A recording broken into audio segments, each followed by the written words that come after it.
তো আজি চিৰাং ডিষ্ট্ৰিক্টৰ ঔগুৰিত এটা 10 বেডেড হস্পিটেল বিল্ডিং বনাবলৈ গৈ আছো। লগতে NHM-ৰ জৰিয়তে চেন্ট্ৰেল ফাণ্ডিং চেন্ট্ৰেল স্পন্সৰ্ড স্কিমৰ আণ্ডাৰত এটা 10 বেডেড হস্পিটেল ফাউণ্ডেশ্যন কৰিবলৈ গৈ আছো।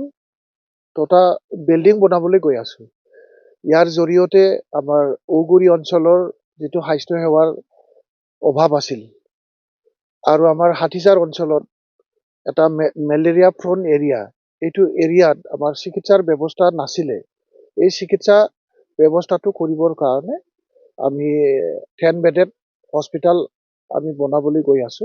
ইয়াৰ জৰিয়তে আমাৰ যিটো স্বাস্থ্য সেৱা অভাৱ আছিল এইটো দূৰ হ'ব বুলি মই আশা ৰাখোঁ। তো আমাৰ BTC অঞ্চল লগতে গোটেই অসমতেই চিকিৎসা ডক্টৰছ অভাৱ বা আমাৰ ষ্টাফৰ অভাৱ, এই অভাৱটো দূৰ কৰিবৰ কাৰণে ইতিমধ্যে অসম চৰকাৰে এটা সিদ্ধান্ত লৈছে।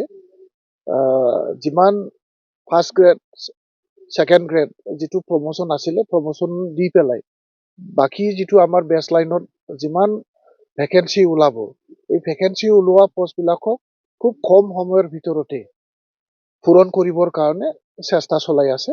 আৰু আমি BTC গভৰ্ণমেণ্ট হিচাপে আমাৰ BTC অঞ্চলত ভেকেঞ্চি হৈ থকা যিবোৰ আমাৰ চেংচন পষ্ট, এই চেংচন হৈ থকা পষ্ট, পৰি থকা যিটো পষ্ট, এই পষ্টবিলাকক আমি ইতিমধ্যে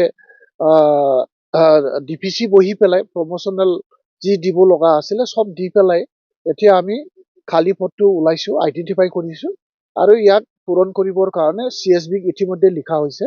আমাৰ BTCত প্ৰায় 450 পোষ্ট ভেকেঞ্চি ওলাইছে আৰু সেই ভেকেঞ্চি ফিল আপ কৰিবৰ কাৰণে চেন্ট্ৰেল সিলেকশ্যন বোৰ্ড BTC গভৰ্ণমেণ্টৰ এটা অনুষ্ঠানে এই ইণ্টাৰভিউটো পাতিব। খুব 2-3 মাহৰ ভিতৰতে সিলেকশ্যন প্ৰক্ৰিয়া সম্পূৰ্ণ হ'ব। লগে লগে আমি BTC গভৰ্ণমেণ্টে সিলেকশ্যন কেণ্ডিডেটবিলাকক পোৱাৰ লগে লগে আমি এপইণ্টমেণ্ট দিয়া আৰম্ভ কৰিম। লগতে BTC অঞ্চলত বহু হস্পিটেল নতুনকৈ নিৰ্মাণ হৈছে, মডেল হস্পিটেল নিৰ্মাণ কৰা হৈছে। প্ৰায় 750 জন 4 গ্ৰেডৰ পৰা ফাৰ্ষ্ট গ্ৰেডলৈকে পোষ্ট ভেকেঞ্চি উলিয়াইছে। ইয়াকো আমি পোষ্ট ক্ৰিয়েশ্যন কৰিবৰ কাৰণে ষ্টেট গভৰ্ণমেণ্টক আমি আলোচনা কৰিছোঁ। ষ্টেট গভৰ্ণমেণ্টক আমাক কথা দিছে 5 বছৰৰ ভিতৰত, মানে ফেজ ৱাইছে প্ৰত্যেকটা হস্পিটেলতেই পোষ্ট ক্ৰিয়েট কৰি পেলাই সম্পূৰ্ণ কৰাৰ ব্যৱস্থা ল'ব বুলি আমাক আশ্বাসটো দিছে। আৰু আমি আশা ৰাখিছোঁ ষ্টেট গভৰ্ণমেণ্টে যেনেকৈ আমাক আশ্বাস দিছে সেনেকৈ কাম কৰিব।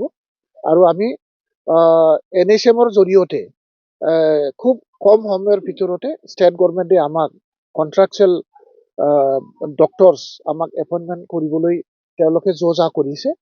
আৰু প্ৰায় 150-200 জনমান GNM নাৰ্ছ নিযুক্তি দিবৰ কাৰণে তেখেতসকলে ইতিমধ্যে নিযুক্তি প্ৰক্ৰিয়া ইতিমধ্যে আৰম্ভ কৰিছে। আৰু কম সময়ৰ ভিতৰতে ডক্টৰ আৰু নাৰ্ছ যদি আমি পাই যাওঁ, লগতে আমাৰ খালী হৈ থকা 3rd গ্ৰেড আৰু 4th grade technician, lab technician, pharmacist, nurse যিমানবোৰ ভেকেঞ্চি হৈ আছে, ইয়াত যদি মেন পাৱাৰটো আমি দিব পাৰোঁ তেতিয়াহ'লে BTC অঞ্চলত যিটো স্বাস্থ্য সেৱাৰ কাম অলপ আপগ্ৰেডেশ্যন হ'ব বুলি মই আশা ৰাখোঁ। এইটো 1 ইয়াৰ প্ৰজেক্ট, মানে কমপ্লিশ্যন অফ ৱৰ্কছটো 1 ইয়াৰ। 1 ইয়াৰ হ'লেও মই 8-9 মাহৰ ভিতৰত শেষ কৰিবলৈ দিছোঁ।